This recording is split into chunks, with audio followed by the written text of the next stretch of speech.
Good morning, it's October 23rd, and this is To My Liberal Friends. If someone were to ask you what the biggest problem facing the United States is today, I'm sure that you'd get a lot of different answers. Some would say the immigration issue, others would say the wealth disparity, and the list could get quite lengthy depending on who and how many people you ask the question. Well, my answer to that question is simple. It's the national debt and the growing amount of interest that we're now paying. And I suspect that we all know that the amount of money the U.S. government owes is just over $33 trillion, and it's projected to grow to over $35 trillion in the next fiscal year. To finance that debt, the government must pay bondholders, and that amount is now skyrocketing. This year, it's projected to be $659 billion. That number is on a straight line upward. In 2010, we were paying just about $200 billion in interest. The amount we're paying this year is almost double what it was 2 years ago. A quick look at the numbers should scare anyone who understands the problem. In 2021, we paid $352 billion in interest. In 2022, that number rose to $476 billion, and now we're at $659 billion. The top two items in the federal budget are entitlements, Social Security and Medicare, and the defense budget. But within 2 to 3 years, economists are projecting that interest on the national debt will become the second largest expenditure, surpassing national security. Depending on future rates, interest payments on that debt could reach a whopping $2 trillion per year by the end of the decade, consuming close to 30% of all federal tax revenue, and also forcing the government to borrow more just to pay off current bondholders. Those numbers could be slightly reduced if interest rates were to decline, but based on the projections of the Federal Reserve Board, that's not likely for the next several years. And the nonpartisan Congressional Budget Office is sounding the alarms. In 2021, the CBO projected payments on the debt could cost roughly $5.4 trillion over the next decade. But in May of this year, they were forced to revise those estimates, and they projected that payments on the debt could rise to $10.6 trillion over the next 10 years. That's almost double the estimate in 2 short years. As a country, we don't have a revenue problem.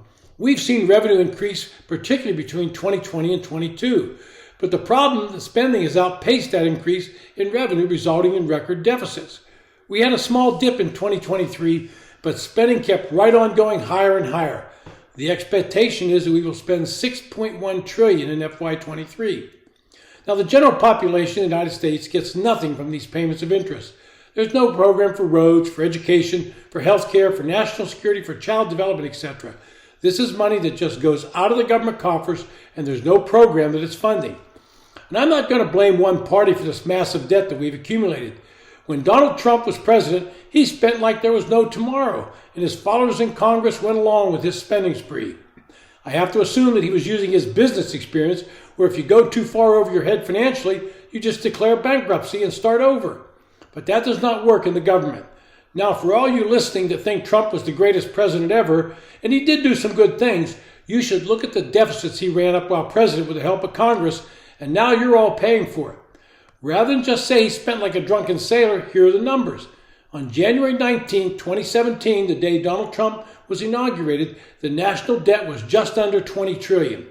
4 years later, when Joe Biden was inaugurated, the debt had ballooned $7.8 trillion higher and was then at $27 trillion, almost 28. Clearly, he was not someone that was cutting spending. But Joe Biden, he's not been any better.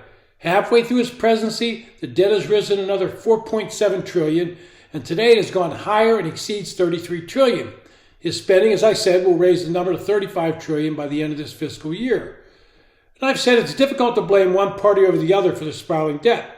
But if you look at the priorities of each party, you will find that Democrats are more prone to spend money on things that might sound good to a few people, but are not needed by the vast majority and contribute nothing to the economy.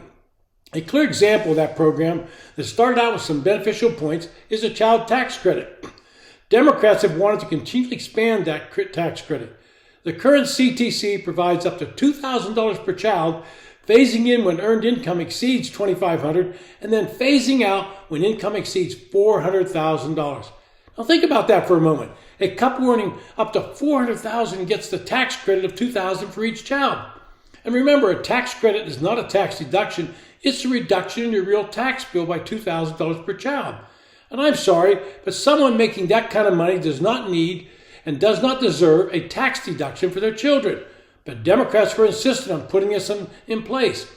Now, there are reasonable people like Joe Manchin who saw how preposterous this was and sought to place a cap that is much lower so that the credit goes to people that actually need it. And I can cite multiple examples of programs that started out with some good intentions, but Democrats kept expanding them.